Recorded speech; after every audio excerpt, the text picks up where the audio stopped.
ఇలా మీరు పొద్దుగూకులు అంటున్నట్లయితే మీరు ఎక్కడున్నా కూడా చాలామందికి తెలిసిపోద్ది.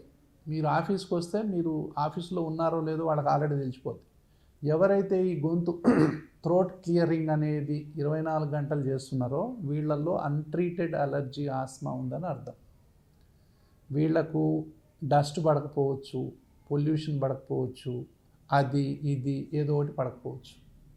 వీళ్లకు ఎక్కడో చోట ఏదో ఒక రకంగా బ్రీదింగ్కి సంబంధించిన డిస్టర్బెన్స్లు ఉండొచ్చు.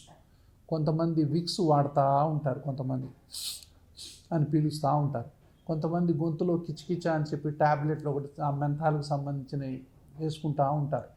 ఎవరైతే ఇలాంటి రకరకాల మాన్యూవర్స్ చేస్తుంటారో, ఈ గొంతు మాటి కడుక్కుంటూ ఉంటారో, అది పెట్టి ఇది పెట్టి కడుక్కుంటూ ఉంటారో, సో వీళ్ళల్లో అన్ఐడెంటిఫైడ్ అలర్జీ ఆస్మా ఉన్నట్లయితే దానికి తగ్గ కరెక్ట్ వైద్యం కనుక చేసినట్లయితే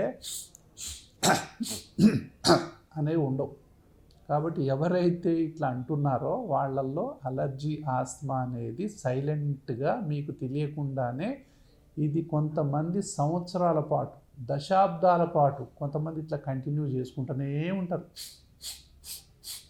అంటూనే ఉంటారు. ఇలా అనే వాళ్ళందరికీ కూడా సైనస్సో, అలర్జీయో, ఆస్మానో, మైగ్రేనో ఏదో ఒకటి పడకపోవటం ఇలాంటివి ఉండొచ్చు.